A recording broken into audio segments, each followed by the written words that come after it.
corações destas pessoas também. Que nessa noite de quarta-feira eu possa falar não de mim mesmo, mas que eu possa falar inspirado pelo poder do Espírito Santo, em nome de Jesus. Amém. Vamos abrir nossas Bíblias em Lucas, capítulo 8. Hoje eu estive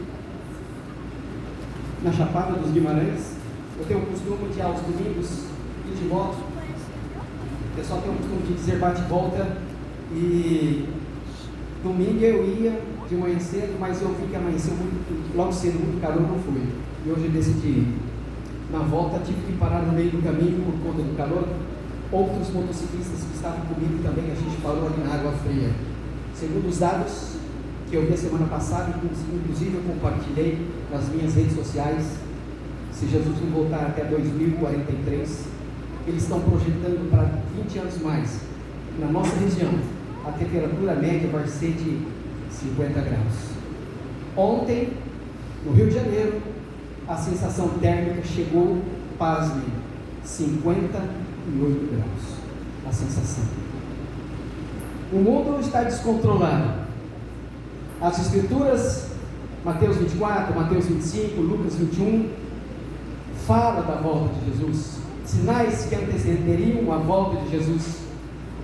Quantos pregadores que estiveram à frente desta igreja, de todas as nossas igrejas no mundo afora, pregando o Evangelho, falando sobre a volta de Jesus. O próprio Jesus, há quase 2000 anos atrás, quando iniciou seu Evangelho aqui nessa terra, ele estava preparando as pessoas para a volta de Jesus. Quantas pessoas que passaram por suas vidas, que vocês conheceram, sejam familiares ou no trabalho, já descansaram, sonhando ver Jesus voltar, descansaram e não viram Jesus voltar. Me lembro muito bem, quando era criança, do saudoso pastor Roberto Rabelo, que dizia, por onde ele passava, era lotado de pessoas para ouvir o pastor Roberto Rabelo, da Voz da Profecia, juntamente com o quarteto Arautos do Rei. Os anos foram passando, a mente do ser humano já não funciona como quando era jovem, e aquela saudosa frase que ele dizia, uma mensagem de fé e esperança que anuncia a volta de Jesus, ele já não conseguia falar completamente. Descansou e não viu Jesus voltar. Quando nós lemos aqui o livro de Lucas, capítulo 8, a princípio não vamos ler, mas do 1 até o 39, nos fala de uns fatos que aconteceram, que os apóstolos de Jesus presenciaram. O versículo 1 diz, e aconteceu depois disso, que andava de cidade em cidade, de aldeia em aldeia, pregando e anunciando o Evangelho do Reino. E os 12, aqui está dizendo, os apóstolos acompanhavam Jesus, outras pessoas acompanhavam Jesus.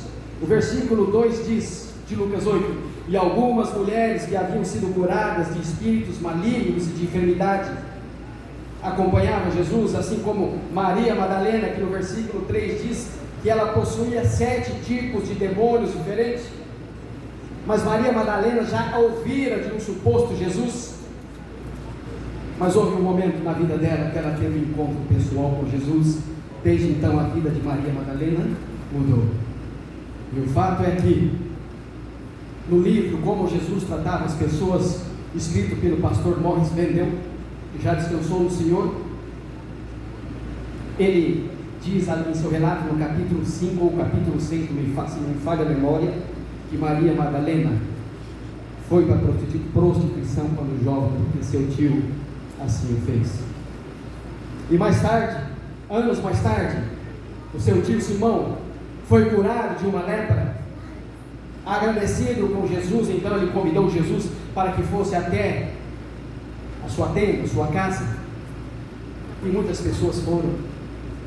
E em determinado momento eles estavam conversando, Maria Madalena adentra as portas da casa de seu tio Simão, o curtidor, e a Bíblia menciona que Simão disse na sua mente, e Jesus leu, se esse fosse realmente Jesus, saberia quem é esta mulher pecadora que está adentrando as portas da minha casa, das quais o próprio tio fez com que ela fosse para a prostituição.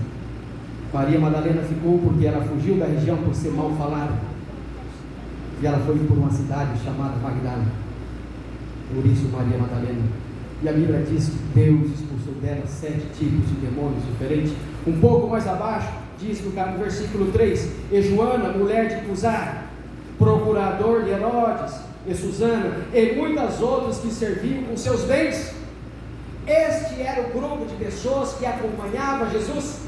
E mais embaixo, versículo 23, e diz que Jesus estava numa região da Galiléia e estava indo para outro lado. Estando Jesus naquela noite na proa daquele barco cansado, porque inúmeras vezes as pessoas procuravam Jesus ao longo da noite, porque durante o dia eles trabalhavam. Não é possível muitas pessoas estar perto de Jesus. Então eles iam à noite. Jesus estava na proa daquele barco descansando, e sobreveio uma tempestade, e os discípulos ficaram desesperados. Eles não confiavam naquele homem que deveriam confiar, que era o Rei do Universo. Versículo 26 diz que quando eles saíram então e foram para o outro lado do mar da Galileia, numa região chamada Gadara, onde havia os gadarenos, Jesus se depara com um homem então, que a Bíblia menciona em Marcos 8, versículo 28, que eram 2 endemoniados, mas sim, em Lucas 8, 26, 27, diz que era um endemoniado, mas o fato não é este. O fato é que quando Jesus se deparou com aquele homem, ou aqueles 2 homens endemoniados, Jesus perguntou ali no versículo 30, como é que você se chama? E eles responderam, ou ele respondeu, eu me chamo Legião, porque somos muitos. E quando você vai estudar, você descobre que uma legião é aproximadamente 6.000 homens. Eram muitos os demônios que haviam se apropriado, que viviam no corpo daquela pessoa. E quando Jesus expulsou os demônios daquela pessoa, então foi para os porcos se precipitaram no rio e morreram 2.000 porcos. Daquele momento então, Jesus estava ali naquela região de Gadara. Jesus não foi bem recebido, ele foi expulso. Jesus então teve que voltar, e quando Jesus estava voltando, aquele homem que havia sido curado espiritualmente, havia sido expulsado os demônios dele, queria seguir a Jesus. Jesus disse: não, fique, conte a seus familiares, conte a seus amigos o feito. Tempos mais tarde, Ellen White diz que quando Jesus fez a segunda multiplicação dos pães e dos peixinhos, foi naquela região de Gadara. Enfim, vamos ler um pouquinho para nós entrar no tema e falar sobre a filha de Jairo. Do versículo 40 em diante, vamos ler Lucas 8, 40 em diante. E aconteceu que quando voltou Jesus, a multidão o recebeu, porque todos o estavam esperando. Eis que chegou um homem de nome Jairo, que era príncipe da sinagoga, e prostrando-se aos pés de Jesus, rogava-lhe que entrasse em sua casa, porque tinha uma filha única de quase 12 anos que estava à morte. E indo ele, apertava a multidão. E uma mulher que tinha um fluxo de sangue havia 12 anos, gastara com os médicos todos os seus bens, e por nenhum pudera ser curada. Chegando por detrás dele, tocou na orla do seu vestido, e logo estancou o fluxo de sangue. E disse: Jesus, quem é que me tocou? Ele fez uma pergunta: quem me toca? Quem me tocou? E negando todos, disse Pedro: os que estavam ao seu redor, Senhor, veja quanta multidão que está ao seu lado, veja quantas pessoas que estão com o Senhor, eles te apertam. E disse Jesus: alguém me tocou, porque bem conheci que de mim saiu virtude, saiu poder. Então, vendo a mulher que não podia ocultar-se, aproximou-se tremendo, prostrando-se ante ele, declarou-lhe diante de todo o povo a causa porque ele havia tocado e como logo sarava. Ele disse: tem bom ânimo, meu filho, a tua fé te salvou, vai em paz. Estando ele ainda falando, chegou um dos príncipes da sinagoga, dizendo: a tua filha já está morta, não incomodes o mestre. Jesus, porém, ouvindo-o, respondeu dizendo: não temas, crê somente e será salvo. Versículo 51. Entrando na casa, e ninguém deixou entrar senão Pedro, Tiago e João, e com ele o pai e a mãe da menina.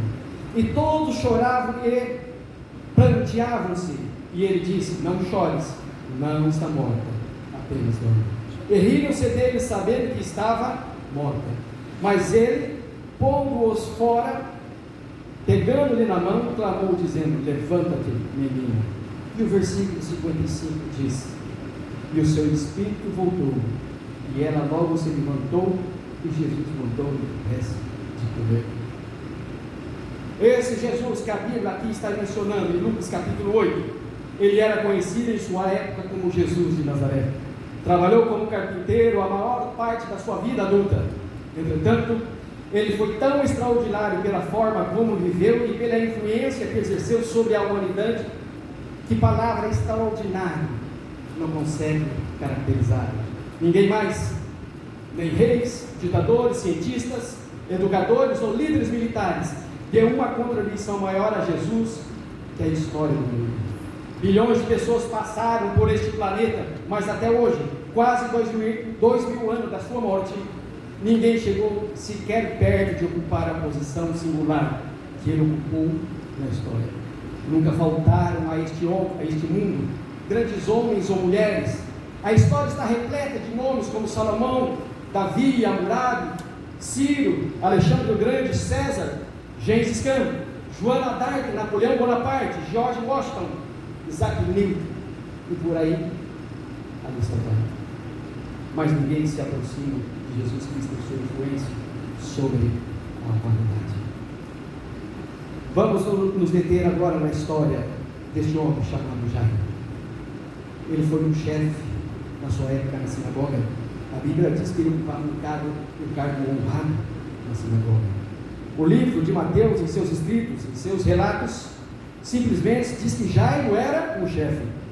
E nós sabemos que a sinagoga basicamente era uma assembleia dos judeus, templo de cultos dos judaicos.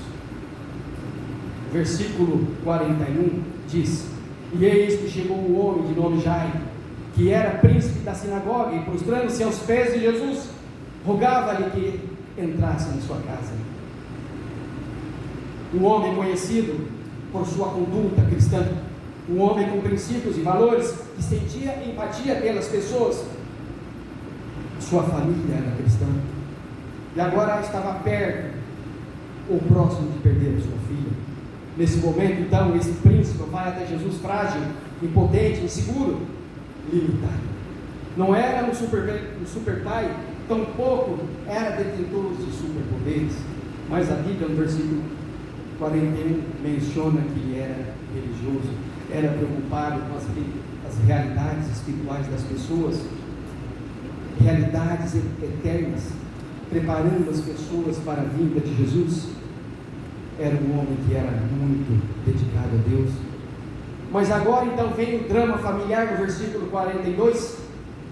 Filhos, eles não querem saber se os pais têm um casebre ou uma mansão. O fato é que os filhos conseguem ocupar todos os cômodos da casa. Alguns comparam os filhos como água, porque em todos os cantos da casa eles conseguem ir e bagunçar. E quando criança, então, quando eles bagunçam, e as mães dizem: filho, vai arrumar, você tem que arrumar a sua bagunça. A carinha que eles fazem para os pais e para as mães é tão linda que os pais acabam arrumando toda a bagunça que os filhos fazem. Porque tinha uma filha única com quase 12 anos que estava morta, e indo ele, apertava a multidão. A multidão apertava Jesus, e a Bíblia menciona que esta mulher então tocou nas bordas de Jesus. Eu me lembro muito bem, o ano que eu cheguei em Costa Rica para estudar teologia foi no ano de 2011. Quando eu cheguei, pouco antes de eu chegar lá, eu conheci este homem aqui, Luiz Molina, pastor da Igreja Adventista do Sétimo Dia. Eu estou aqui ao lado dele, isso em Costa Rica, América Central. Quando eu cheguei lá, havia acontecido um fato com esta jovem, por nome Peniel, filha do pastor Luiz Molina, tendo dois outros filhos, Raquel e Josué. Josué hoje é pastor. Essa jovem Peniel teve um problema muito sério.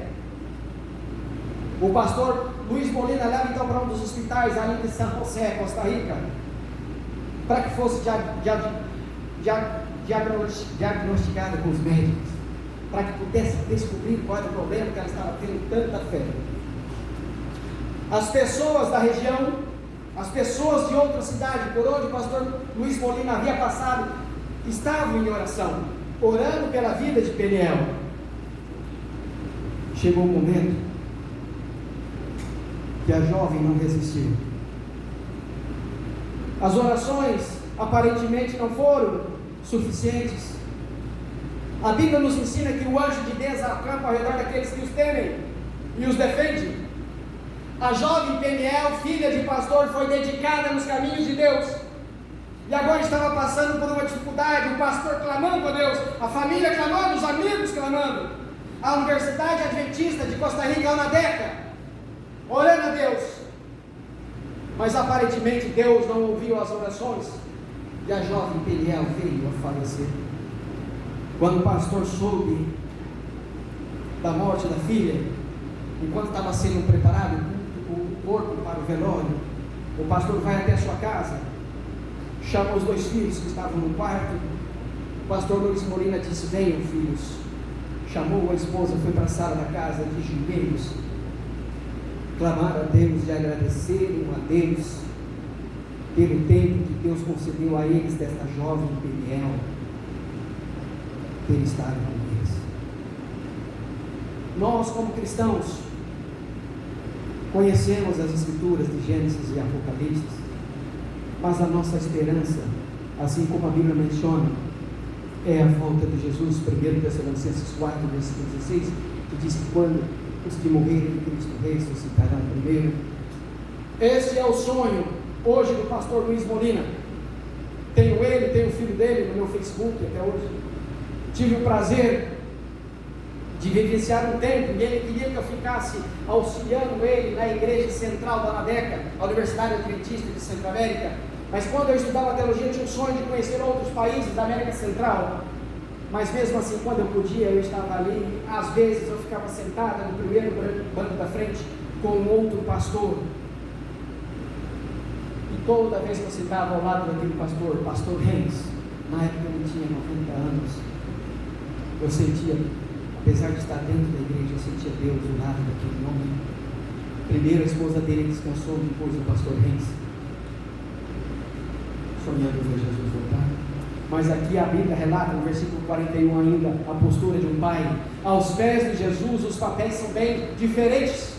Jairo, que na sinagoga exercia a função de chefia, vê-se apenas agora como um servo diante do Senhor.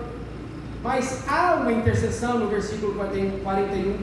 Jairo não suplicou diretamente pela cura da filha, não. A Bíblia menciona que ele vai até Deus pedindo a presença de Deus na casa dele, porque ele sabia que a presença seria garantia de vitória e bênçãos na família dele.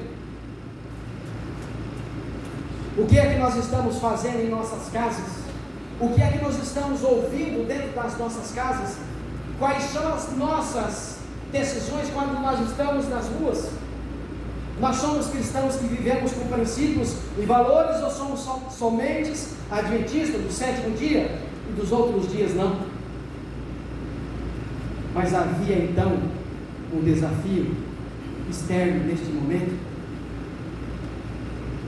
O versículo 42 diz que havia muitas pessoas, e aqui menciona, era uma mulher que tinha um fluxo de sangue, já havia 12 anos, gastara com remédio, gastara com médicos, com especialistas, tudo que ela possuía, mas nada fazia efeito.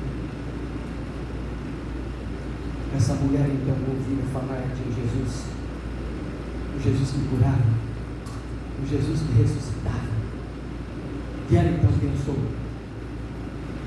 minha única esperança agora é tocar na roupa de Jesus. Ela tinha tanta certeza, ela queria tanto que se ela tocasse, ela seria curada. E quando ela tocou, Jesus disse: alguém me tocou.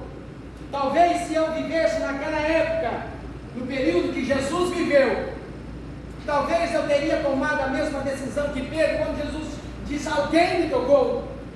Talvez eu não seria, me conhecendo muito bem, diferente de Pedro. Ora, Jesus, todos te tocam, olha quantas pessoas estão ao seu redor. Mas Jesus disse: não, alguém me tocou de uma forma diferente de mim, saiu correndo. Nós estamos presenciando agora uma guerra que está acontecendo lá no Oriente Médio, em Israel. A minha irmã mais nova mora em Dubai, sempre me manda uns vídeos de lá, que às vezes não chegou aqui, ela manda para mim. Nós sabemos que durante um bom tempo Israel pagava tributo a César, ou seja, eles viviam no período que Jesus esteve na terra, no seu território, mas para viver eles tinham que pagar tributo, ou então seriam expulsos, ou seja, eram escravos. O profeta Isaías faz um questionamento: pode uma nação nascer duas vezes? No meio da Segunda Guerra Mundial, os judeus na época, pressentindo que eles poderiam ter de volta a sua nacionalidade, eles foram então para o lado da Inglaterra, fizeram um tratado, um acordo, para que se a Inglaterra ganhasse, então que devolvesse as suas terras, Israel pudesse ser uma nação novamente. Mas a Inglaterra também fez o mesmo tratado com os muçulmanos, porque precisavam de ganhar a guerra, e ganharam. Desde então está tendo aquela guerra no Oriente Médio, até 7 do mês passado. Jerusalém pertencia aos judeus, aos muçulmanos e aos cristãos. Agora eu vou falar o que eu penso. Após essa guerra, terminar essa guerra, Jerusalém voltará a ser a capital somente dos judeus. E aqui nós estamos falando de uma mulher que tocou na borda de Jesus. O livro de Zacarias 8, versículo 23, fala que agora, no fim dos tempos, nós vamos clamar para tocar nas roupas dos judeus, para que nós possamos ter as bênçãos deles. O livro de Atos menciona, depois de Jesus haver ascendido aos céus, as pessoas queriam tocar nas roupas de Pedro e Paulo. A Bíblia diz que após eles tocarem, eles eram curados. Hoje existem muitos pais que estão no meio da multidão ao qual Jesus está, mas que não têm nenhum elo com Jesus. E o versículo 43 a 48 traz este relato. E aí, quando Jesus estava a caminho da casa de Jairo, que a mulher com fluxo de sangue tocou nas bordas da roupa de Jesus, Jairo viu a grandeza do sofrimento, a grandeza da confiança, a grandeza da percepção de Jesus, a grandeza da fé daquela mulher, porque ela tocou de uma forma diferente. Muitos presenciaram e entenderam, mas a grande maioria nunca entendiam. Agora vem o desafio interno. Veio uma pessoa da casa, a Bíblia menciona um príncipe da sinagoga, estando ele ainda, versículo 49, estando ele ainda falando, chegou um dos príncipes da sinagoga dizendo: a tua filha já está morta, não incomodes o mestre. Versículo 50, a palavra de Jesus para Jairo veio como palavra de Deus, soberana, amorosa, poderosa. Jesus, porém, ouvindo-o, respondeu-lhe dizendo: não temas, e crê somente, e serás salvo. Talvez quem está passando por angústia no momento, ele clama a Deus desesperadamente, mas ele quer ver as coisas acontecendo muito rápido. Eu vou falar algo aqui que talvez você já tenha esquecido. Os 2 anos da pandemia, passamos tantos problemas, quantas pessoas que conhecíamos ou que amávamos que morreu na pandemia, e hoje talvez a gente nem lembra mais. Mas ao longo da pandemia era divulgado nas redes sociais, nas televisões, as pessoas orando, clamando a Deus sistematicamente, pedindo milagre. Alguns casos aparentemente Deus ouviu, outros casos não. Somente na eternidade saberemos os porquês, mas o fato é que nós precisamos continuar com aquela mesma intensidade de oração.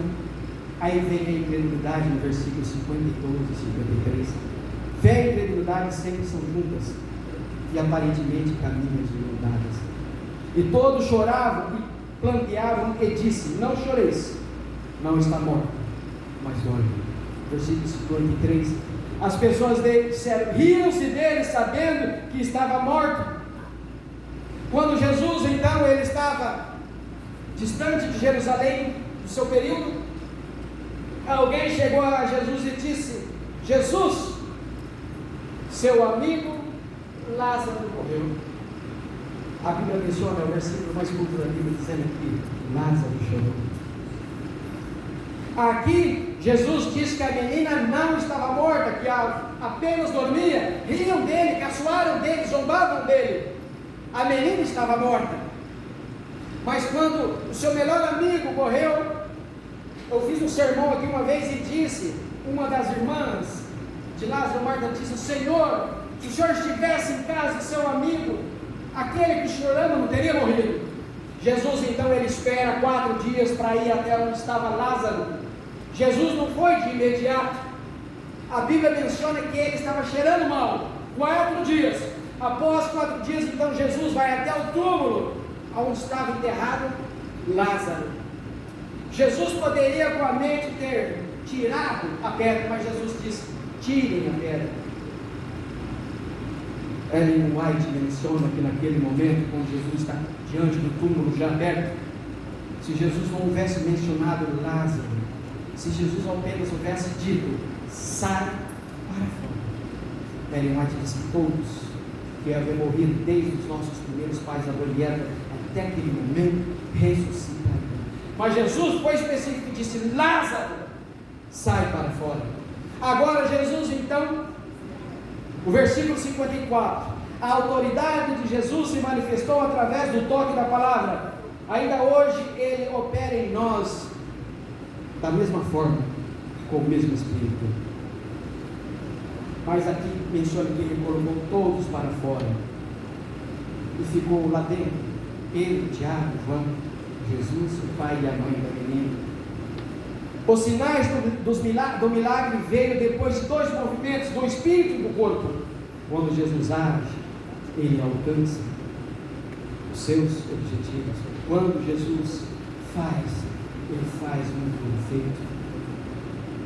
Eu quero dizer algo para vocês, para poder terminar, falando da morte dessa jovenzinha. A Bíblia menciona de quase 12 anos. Essa garotinha aqui é a minha sobrinha. Setembro, no começo de setembro, eu estive lá, no batismo dela, 9 anos de idade. Esse garotinho aqui é o Brian, quase 9 anos de idade. Eles são da cidade do Rio de Janeiro, Rondônia.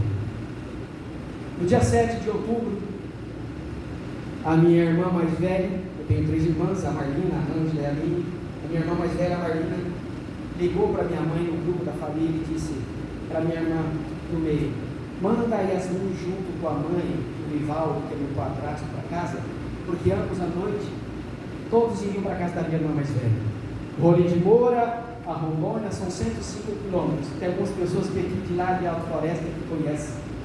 Só que de Rolim de Moura até Chiparaná é uma RO até pegar a BR, depois chega em Chiparaná. No meio do caminho a minha irmã está. Então a minha irmã disse: não posso levar Yasmin porque está tendo uma programação especial dos aventureiros, era sábado à tarde, dia 7 de outubro. Então ela vai ter conosco à noite, até porque o Brian também estava junto, fazia parte. E o meu cunhado, sozinho, já havia passado, a minha irmã estava em Chiparaná na programação especial de Desbravadores. O meu cunhado, ele é regional de Desbravadores lá, na região, o Jair Formazeiro. Acabou a programação, eles embarcaram numa caminhoneta. Nessa caminhoneta prata, essa caminhoneta preta era a caminhoneta da outra pessoa, da outra família, do casal e a jovenzinha Paula, de 5 aninhos de idade. 2 quilômetros da saída de Rolim de Moura, já no começo da noite, senti da casa da minha irmã. Eles estavam indo na caminhoneta prata e a minha irmã na caminhoneta. Eles estavam indo na caminhoneta prata, minha irmã, o Brian, a minha sobrinha Yasmin, o Rony e a Dilane, os pais do Brian. Um homem dessa caminhoneta preta estava vindo de uma pescaria, e na sua caminhoneta ele arrastava um banco. Simplesmente do nada ele fechou a BR, virou de uma vez. Teve um momento que você percebe que a caminhoneta partiu-se no meio. As duas caminhonetas deu meio total. E no dia 7 de outubro eu estava no Hospital Geral aqui de Cuiabá. Eu havia chegado na minha casa porque minha tia havia feito uma cirurgia, Jericonã, uma das líderes de Jericonã, ela estava com câncer. Então eu fiquei muito esse mês no hospital regional ali em Cacoal, em Cuiabá. Cheguei em casa, então tomei um banho e sentei no sofá um pouco. A minha irmã me mandou uma mensagem, me pergunta: mano, você ficou sabendo o que aconteceu? E eu disse: o que aconteceu?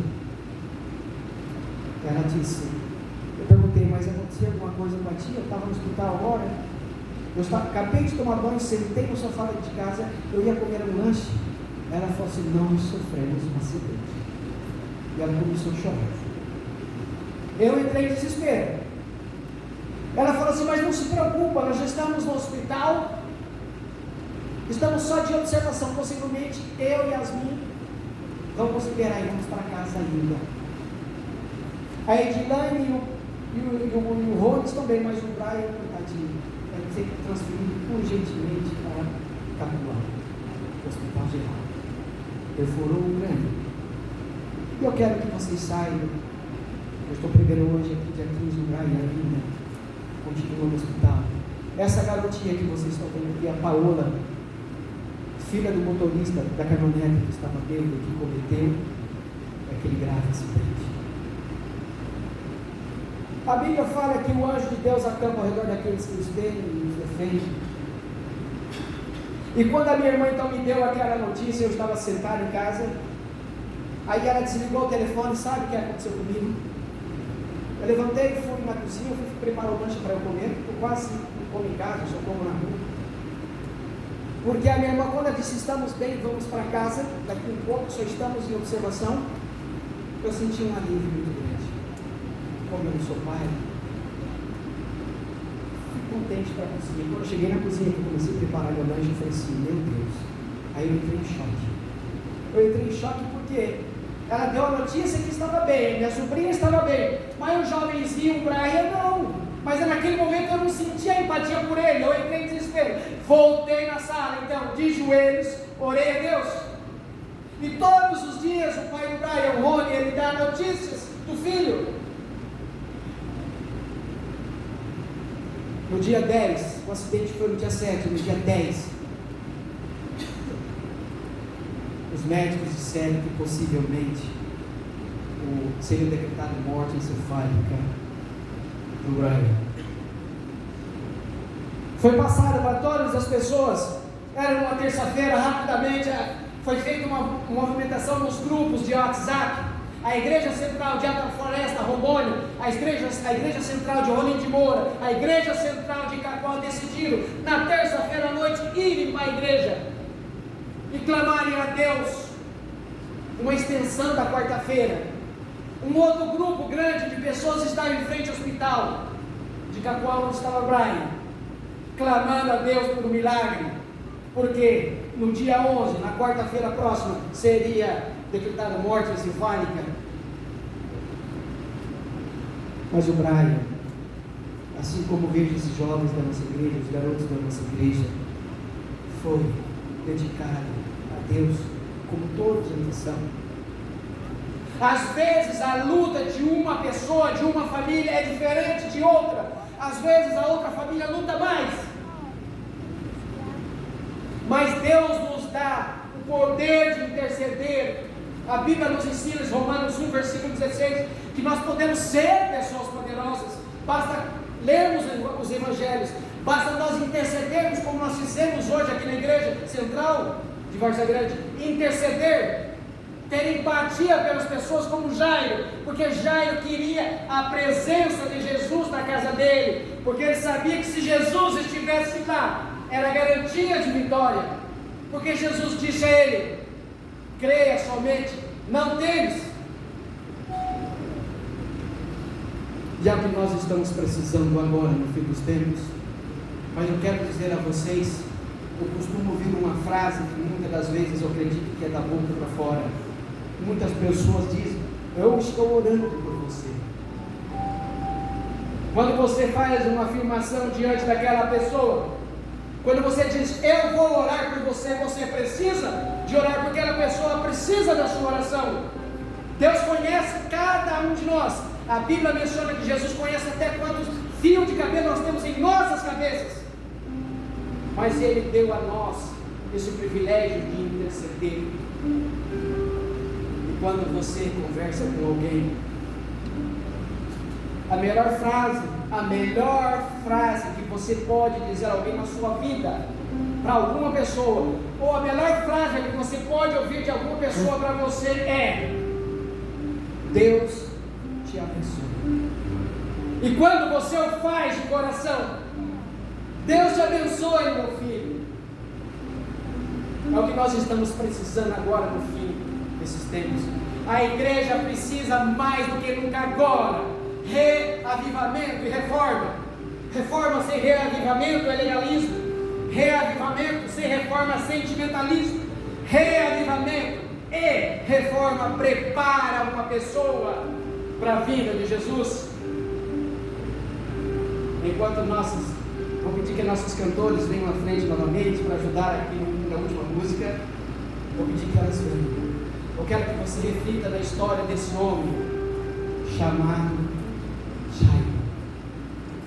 Um homem que a Bíblia menciona que ele queria simplesmente ter a presença de Jesus na casa dele, porque significava vitória. Eu deixo para você a senha nessa noite. Não importa o que acontecer, você precisa desejar que Jesus esteja na sua casa, que Jesus faça parte da sua vida, assim como diz o livro, assim como diz aquele versículo, João 4:22, que a salvação vem dos judeus, assim como o profeta Zacarias diz, 8, versículo 23, que agora no fim dos tempos nós vamos querer tocar nas bordas das roupas dos judeus, que você possa ter isso em mente. Vamos colocar em pé e vamos cantar o hino final para cá.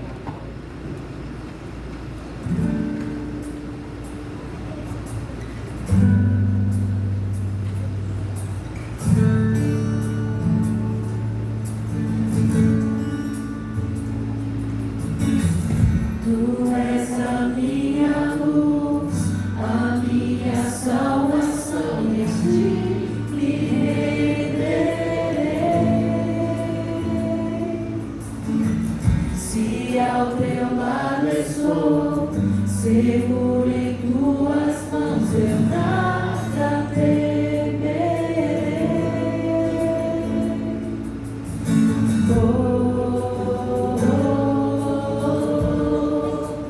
Tu és santo, ó Senhor.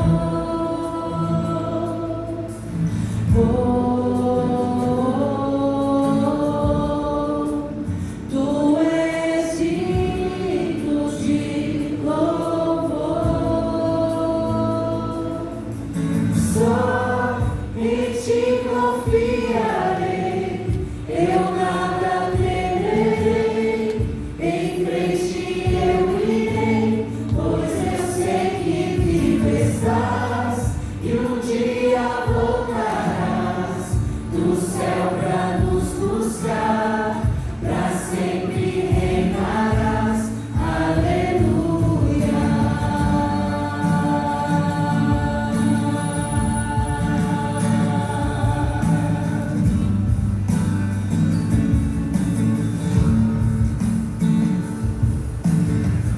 Tu és a minha luz, a minha salvação, e a ti me renderei.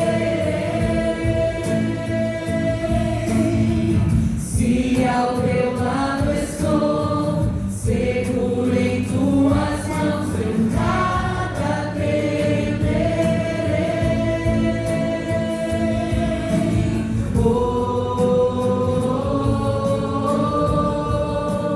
Tu és santo,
permitir que nessa noite de quarta-feira pudéssemos estar aqui no Santo Templo.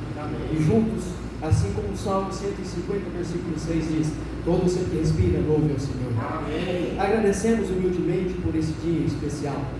Humildemente, o Senhor clama uma bênção a cada um dos irmãos que se faz presente nessa noite. Peço uma bênção aqui aos líderes desta igreja, aos diáconos, aos diaconistas, aos anciões, às anciãs também. Amém. Em especial a família pastora. Amém. E agora, ao retornarmos aos nossos lares, que teus santos anjos possam estar ao nosso lado, nos guiando e nos protegendo, em nome de Jesus. Amém.